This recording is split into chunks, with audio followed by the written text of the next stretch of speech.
오늘 우리가 민수기 9장 말씀을 우리가 같이 읽었습니다. 오늘 우리가 읽은 이 말씀은 특별히 유월절에 대해서 말씀을 하시는 말씀입니다. 1절과 2절의 말씀을 우리가 같이 한번 읽도록 하겠습니다. 1절과 2절의 말씀입니다. 함께 읽겠습니다. 애굽 땅에서 나온 다음 해 첫째 달에 여호와께서 시내 광야에서 모세에게 말씀하여 이르시되 이스라엘 자손에게 유월절을 그 정한 기일에 지키게 하라. 아멘. 여기 보면 하나님께서 모세에게 말씀을 하십니다. 이스라엘 자손에게 유월절을 그 정한 기일에 지키게 하라고 말씀을 하십니다. 이스라엘 백성들이 애굽에서 나온 뒤 이제 꼭 1년이 지났을 때입니다.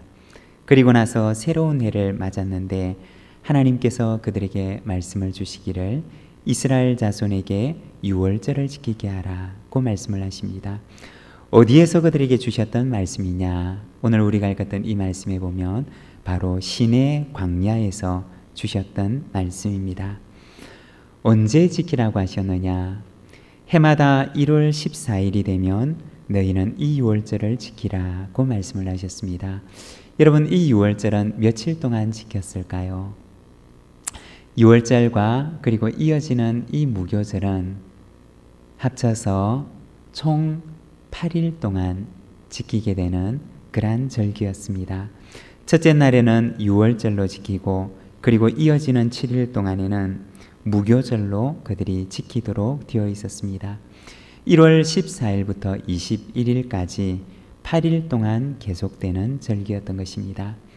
여러분, 이스라엘 백성들이 애굽에서 나와서 이제 시내산에서 머무르고 그리고 시내산에서 이제 길을 떠나게 되면 앞으로 머나먼 광야의 길을 행진하게 될 텐데 해마다 1월 14일이 되면 무려 8일 동안 하나님께서는 이 절기를 지키라고 말씀하셨던 것입니다. 그 더운 광야에서 이 기나긴 절기를 지키라고 말씀을 하시는데 한편으로 보면 얼마나 귀찮고 그리고 또 한편으로 보면 얼마나 소모적인 그러한 일이었을까요? 그 더운 광야에서 할 일이 그렇게 많은 그 광야에서 얼마나 덥고 귀찮은 그러한 일들을 하나님께서 그들에게 명령하셨는지 모릅니다. 그런데 하나님께서는 이스라엘 백성들에게 해마다 1월 14일이 되면 이스라엘 백성들은 누구도 빠지지 말고 모두가 다 바로 그들이 애굽에서 나왔던 그 구원의 날, 출애굽의 날을 기억하면서 하나님의 그 구원의 날을 기념하라. 그 날을 기억하라고 말씀하셨던 것입니다. 여러분, 하나님의 백성은 어떤 공동체이냐? 하나님의 백성은 바로 기억의 공동체입니다. 하나님을 기억하고 하나님께서 그들에게 베풀어 주신 구원을 기억하고 하나님께서 그들에게 허락하신 은혜를 기억하는 기억의 공동체가 바로 하나님의 백성의 공동체입니다. 여러분, 교회는 어떤 공동체일까요? 교회도 역시 바로 기억의 공동체입니다. 우리 성도는 어떤 사람일까요? 우리 성도도 역시 하나님의 은혜와 구원을 기억하는 사람들입니다. 일주일에 한 번씩 우리는 교회에 와서 하나님을 기억하고 그리고 일주일도 모자라서 우리는 매주 수요일이 되면 또 금요일이 되면 교회에 와서 성경을 공부하고 기도하는 시간을 가집니다. 그리고 그것도 모자라서 매일마다 새벽까지 나와서 우리는 하나님 앞에 나와 하나님을 기억하는 그러한 시간들을 가집니다. 연중에도 부활절과 대림절과 성탄절과 그리고 추수감사절과 맥주감사절과 우리는 1년에도 수많은 절기들을 지키면서 바로 하나님을 기억하는 이러한 시간들을 가지게 됩니다. 우리 하나님의 백성들은 어떠한 사람들이냐? 교회는 어떠한 공동체이냐? 바로 기억의 공동체인 것입니다. 우리는 왜 1년에 한 번씩 1년에도 몇 번씩 혹은 일주일에 매주 이렇게 정해진 시간에 혹은 매일같이 우리는 하나님을 기억하는 그러한 시간들을 가지느냐? 그것은 바로 우리는 너무나 잘 잊어버리는 존재이기 때문이라고 하는 것입니다. 언젠가 한 재미있는 글을 읽은 적이 있습니다.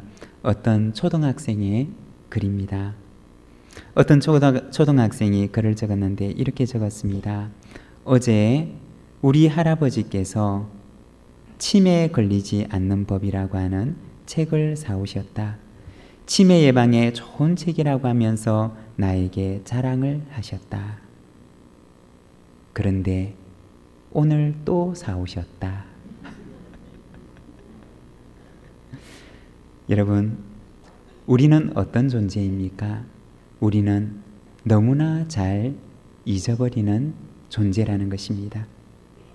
우리가 아침에 집문을 나설 때마다 우리의 마음속에 굳게 다짐합니다. 오늘은 하나님과 동행하면서 살아야지. 오늘은 하나님의 말씀을 따라 살아야지. 오늘은 하나님을 기억하면서 살아야지. 그러나 우리는 집문을 나서면서 금방 우리가 무슨 생각을 했는지조차 잊어버립니다. 그래서 하나님께서는 우리에게 바로 기억하는 날을 주신 것입니다. 매일같이 하나님께서는 광야에서 만나를 줍게 하셨고, 그들은 일주일에 한 번씩 시간을 정해놓고 하나님을 기억하게 하셨고, 해마다 절기를 정해놓고 바로 하나님께서 그들에게 어떤 일을 베푸셨는지를 하나님께서는 그들로 하여금 기억하게 하셨다는 것입니다. 이 유월절은 어떠한 절기이냐? 바로 하나님의 구원을 기억하는 절기입니다. 하나님께서 우리에게 어떤 일을 베풀어 주셨는지, 하나님께서 우리에게 베푸신 그 일들이 어떠한 일들이었는지, 바로 하나님의 구원을 기억하는 절기가 바로 이 유월절이라고 하는 것입니다. 오늘 우리가 읽은 이 말씀에 보면 하나님께서 우리에게 허락하신 그 구원이 어떠한 구원인가에 대해서 말씀을 하십니다. 먼저 첫 번째로 그것은 값비싼 구원입니다. 하나님께서 우리에게 허락하신 구원은 그냥 싸구려 구원이 아니라 하나님께서 이 구원을 우리에게 선물로 주시기 위해 아주 적은 비용을 치르고 아주 조그마한 희생을 치르고 우리에게 주셨던 구원이 아니라 엄청난 희생을 치르고 우리에게 주신 구원이라고 하는 것입니다. 우리가 11절의 말씀을 같이 한번 읽도록 하겠습니다. 11절의 말씀입니다. 함께 읽겠습니다. 둘째 달 14째 날 해질 때 그것을 지켜서 어린 양의 무교병과 쓴나물을 아울러 먹을 것이요. 여기 보면 6월절에 먹을 세 가지 음식에 대해서 이야기를 하고 있습니다. 먼저 첫 번째 어린 양. 먼저 첫 번째 음식은 바로 어린 양입니다. 이스라엘 백성들이 출애굽을 하기 전날 그들은 6월절에 어린 양을 잡아야 했습니다. 그리고는 그들이 잡았던 그 어린 양의 피를 그들의 집 앞 문설주에 임방에다가 그것을 발라야 했습니다. 그리고 온 가족들은 그 집 안에 들어가서 그들이 잡았던 6월절 어린 양의 고기를 나누어 먹으며 그들은 그날 밤을 보내게 됩니다. 이 6월절 어린 양의 의미는 무엇이냐? 바로 대신의 의미를 가지고 있습니다. 바로 그날 그들이 6월절에 어린 양을 잡았던 바로 그날 하나님의 심판의 그림자가, 죽음의 그림자가 온 애굽의 거리거리들을 지나가게 됩니다. 그리고 애굽의 모든 장자들을 죽음으로 이끌어가게 됩니다. 그렇지만 문 앞에 6월절의 어린 피가 발려져 있는 바로 그 집을 지나가게 될 때면 그 죽음의 그림자는, 심판의 그림자는 그 집을 건너 지나가게 됩니다. 6월절이라고 하는 그 말의 뜻이 바로 지나간다 라고 하는 의미를 가지고 있습니다. 죽음의 그림자가, 하나님의 심판의 그림자가 어린 양의 피를 볼 때 바로 그 집을 건너 지나갔던 그날을 기념해서 바로 그것을 6월절이라고 하였던 것입니다. 유월절 어린 양의 죽음이 의미하는 것은 무엇이었느냐? 바로 그 집의 장자의 죽음을 대신하였다라고 하는 그러한 의미를 가지고 있습니다. 유월절 어린 양은 바로 이 대신의 의미를 가지고 있는 것입니다. 그 집의 장자를 대신하여서, 바로 그 집의 장자를 대신하여서 유월절에 어린 양이 죽은 것을 말하는 것입니다. 여러분, 우리에게 주어져 있는 이 구원은 거저 주어진 구원이 아니라고 하는 것입니다. 마치 유월절에 어린 양과도 같이 우리에게 이 구원이라고 하는 선물이 주어지기 위해서는 반드시 대신하여 치러진 대가가 있어야만 했는데, 우리를 위해서 어떠한 대가가 치러졌느냐? 바로 하나님의 아들이라고 하는, 하나님의 아들의 죽음이라고 하는 그 대가가 치러지고 그것을 대신해서 허락된 것이 바로 우리의 구원이라고 하는 것입니다. 하나님께서 우리에게 허락하신 그 구원은 싸구려 구원이 아니라 아주 비싼 값을 치르고 우리에게 허락하신 구원이라고 하는 것입니다. 그리고 두 번째, 하나님께서 우리에게 허락하신 구원은 무엇이냐? 바로 긴급한 구원이었습니다. 유월절에 그들이 먹어야 했던 유월절의 음식 두 번째는 바로 무교병이었습니다. 이 무교병에는 두 가지의 의미를 가지고 있는데, 첫 번째는 긴급성이요, 두 번째는 거룩성입니다. 출애굽기 11장 11절에 보게 되면 유월절의 음식을 먹을 때 어떻게 먹으라고 말씀을 하시느냐? 우리 출애굽기 11장 11절의 말씀을 같이 한번 읽도록 하겠습니다. 함께 읽겠습니다. 너희는 그것을 이렇게 먹을지니 허리에 띠를 띠고 발에 신을 신고 손에 지팡이를 잡고 급히 먹으라. 이것이 여호와의 유월절이니라. 여러분, 여기에 보면 유월절을 먹을 때 어떻게 먹으라고 말씀을 하고 있습니까? 허리에는 띠를 띠고 발에는 신을 신고 손에는 지팡이를 잡고, 그리고 어떻게 먹으라고 말씀합니까? 급히 먹어라 고 말씀을 합니다. 바로 이 구원의 긴급성을 말하는 것입니다. 여러분, 구원받은 사람은 지체해서는 안 되는 것입니다. 구원받은 사람은 뒤를 돌아보아서는 안 된다는 것입니다. 하나님, 제가 여기에 조금만 더 머물다가, 그리고 제가 마음이 내키면 조금 있다가 마음이 동하면 갈게요 라고 얘기를 해서는 안 된다고 하는 것입니다. 하나님의 구원의 명령이 떨어지면, 그 명령이 떨어지는 그 순간 그는 허리에 띠를 띠고 있고 발에는 신을 신고 있고 손에는 지팡이를 잡고 있다가 하나님께서 말씀하시고 그 명령이 떨어지면 바로 그 순간 일어나서 나갈 수 있도록 그는 그 미리 준비하고 있는 사람처럼, 마치 긴급한 하나님의 명령을 기다리고 있는 그 사람처럼 그는 이 무교병을 먹어라 그 말씀을 합니다. 여러분, 이 말씀을 보면 여러분 생각나는 이야기가 있지 않으십니까? 바로 창세기 19장에 보면 롯의 아내의 이야기가 나오는데, 창세기 19장 26절에 보면 이렇게 말씀을 합니다. 롯의 아내는 뒤를 돌아보았으므로 소금 기둥이 되었더라 고 말씀을 합니다. 여러분, 이 소돔에 하나님의 긴급한 심판이 임하게 되는데, 그리고 그 천사가 롯과 그의 가족들을 이끌어서 구원의 성으로 그들을 이끌어 가는데, 그런데 오는 도중에 이 롯의 아내는 뒤를 돌아보게 됩니다. 왜 롯의 아내는, 다른 모든 가족들은 거기에서 뛰쳐나와서 얼른 그곳을 피하고자 했지만 왜 롯의 아내만큼은 그 뒤를 돌아보게 되었을까요? 아마도 바로 지나온 그 성에 대한 미련을 떨치지 못해서일 것입니다. 아마도 이 롯의 아내는 롯이 소돔에서 만났던 그러한 여성이었을 것입니다. 이 여성은 소돔에서 태어났을 것이고, 그리고 그는 소돔에서 자랐을 것이고, 이 소돔에서의 삶과 문화에 너무나 익숙한 사람이었을 것입니다. 롯은 천사의 경고를 받고 나서 긴급히 그 심판의 도시, 죄의 도시, 그 죄의 문화를 긴급히 떠나게 되지만, 그러나 롯의 아내는 그럴 수가 없었습니다. 소돔의 그 문화가 그녀에게는 너무나 익숙했었고, 그리고 소돔의 그 모든 것들이 그녀의 영혼의 가장 깊은 곳까지 자리 잡고 있었고, 그녀는 소돔을 떠나서는 살 수가 없는 그러한 여인이었던 것입니다. 그래서 그는 구원의 명령을 받고 나서도 떠나가며 그는 소돔을 떨쳐버리지 못하고 그는 소돔에 그의 마음이 묶여있고 말게 됩니다. 구원은 무엇입니까? 구원은 바로 하나님의 명령이 떨어지면 긴급히 떠나는 것입니다. 이전의 삶으로부터, 그리고 과거에 익숙했던 삶으로부터 긴급히 떠나는 것, 그것이 바로 구원이라고 하는 것입니다. 두 번째, 이 무교절의 의미는 바로 거룩의 의미를 가지고 있습니다.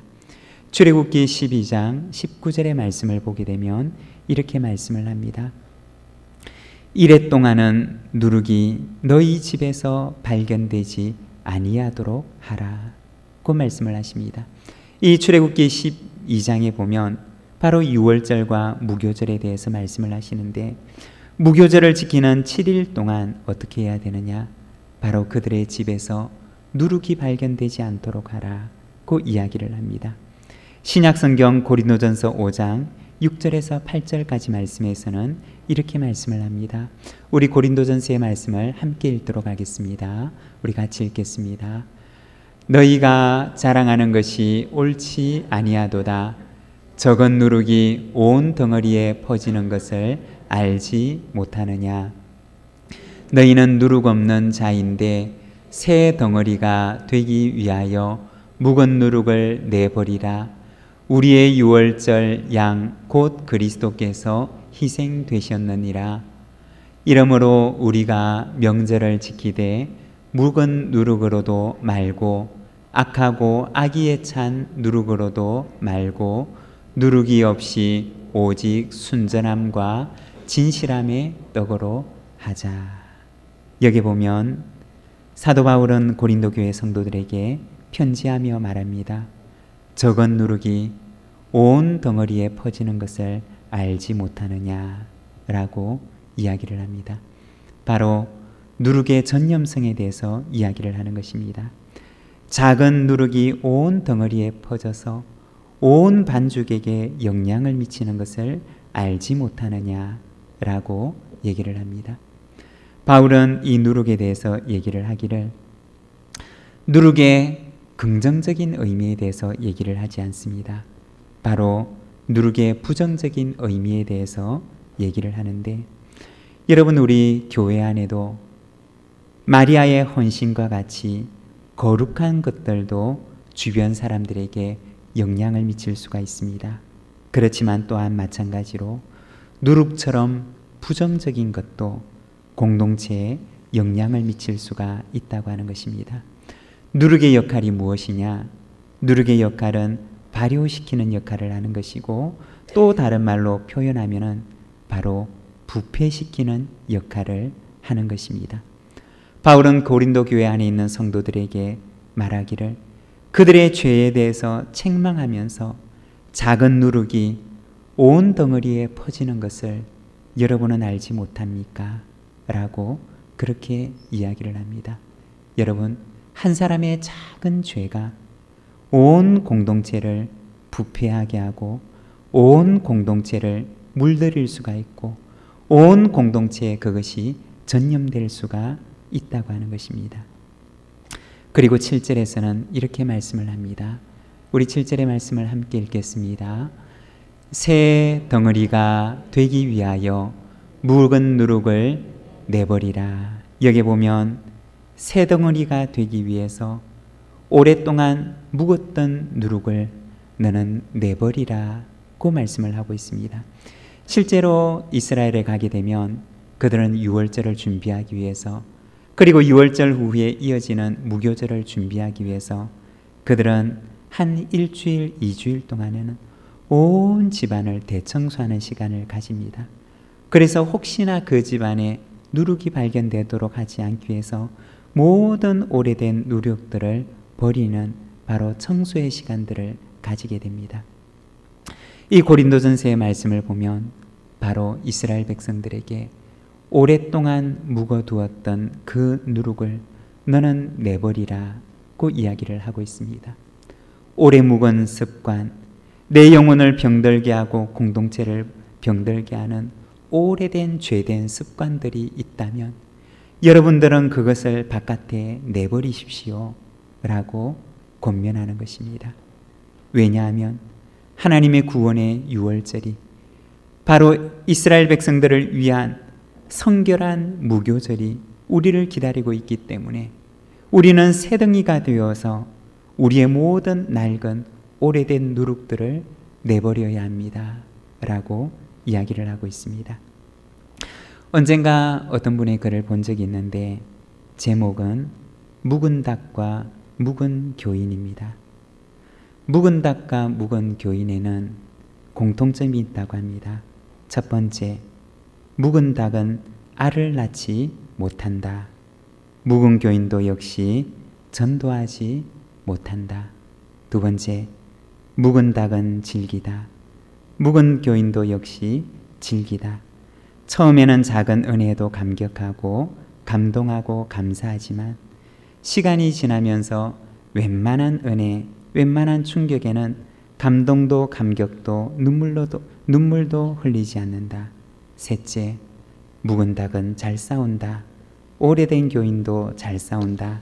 처음에는 순한 양이었다가 어느샌가 보는 사람마다 정죄하고 비판하고 시비를 걸고 점점 싸움닭이 되어간다. 마지막, 묵은 닭은 삼계탕이라도 해먹는데 묵은 교인은 어디에 쓰나? 여러분, 묵은 닭과 묵은 교인입니다. 사도 바울은 고린도 교회 성도들을 향하여서 권면합니다. 여러분, 묵은 누룩을, 우리의 오래된 누룩들을 여러분 바깥에 내버리십시오. 그리고 여러분은 새덩이가 되십시오 라고 권면을 합니다. 사랑하는 여러분, 우리 속에도 오래된 묵은 누룩이 있다면, 오래된 옛 습관들이 있다면, 공동체를 병들게 하는 그러한 아주 오래된 그러한 죄된 습관들이 있다면 모두 다 바깥에 내버리고 우리가 그리스도 안에서 모두가 새덩이가 되기를 소망합니다. 그리고 8절의 말씀을 보면 이렇게 말씀을 합니다. 이러므로 우리가 명절을 지키되 묵은 누룩으로도 말고 악하고 악의에 찬 누룩으로도 말고 누룩이 없이 오직 순전함과 진실함의 떡으로 하자. 누룩이 없는 순전하고 진실한 떡으로 우리가 이 명절을 지키자라고 얘기를 합니다. 여러분, 무교절의 의미는 바로 거룩의 의미를 가지고 있습니다. 사랑하는 여러분, 하나님의 구원이 우리에게 시작되었습니까? 구원의 삶이 우리 가운데 시작되었습니까? 그렇다면 이전의 삶으로부터 긴급히 벗어나와 거룩한 삶을 향해 옛 누룩을 벗어버리고 주님 앞에 나아가시기를 바랍니다. 이것이 바로 유월절의 두 번째 의미라고 하는 것입니다. 그리고 마지막, 하나님께서 우리에게 허락해 주신 이 구원은 세 번째로는 과거를 기억하는 것입니다. 유월절에 먹은 세 번째 음식은 바로 고난의 쓴나물이었습니다. 구원은 무엇이냐? 바로 과거를 기억하는 것입니다. 과거를 기억하는 사람만이 오늘 하나님께서 내게 허락해 주신 이 구원의 은혜에 감사할 수가 있는 것입니다. 내가 과거에 어떠한 존재이었는지를 기억하는 사람만이 하나님께서 내게 허락하신 이 새로운 삶을 향하여서 우리가 감사하고 기뻐하고 그리고 하나님을 찬양할 수가 있는 것입니다. 애굽에서의 그 지난날의 고난의 과거를 기억하는 사람만이 비록 내가 광야를 지나가고 있지만 그러나 하나님께서 오늘 나에게 허락하신 구원이 어떠한 것인지를 기억하고 감사할 수가 있습니다. 애굽에서의 고난의 과거를 기억하는 사람만이 동일한 고난을 당하는 그 사람들을 향하여서 긍휼과 사랑을 가질 수가 있는 것입니다. 예전에 섬기던 교회 한 권사님이 계셨는데 뜻하지 않은 유방암이 찾아오게 되었습니다.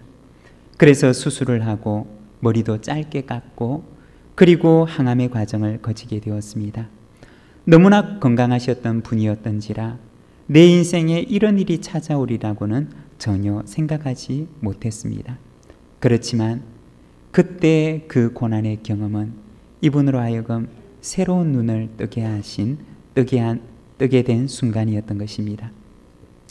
암으로 투병하는 사람들을 문병 가서 그분들을 안아주기만 해도 이 권사님의 위로가 그들에게 전해졌습니다.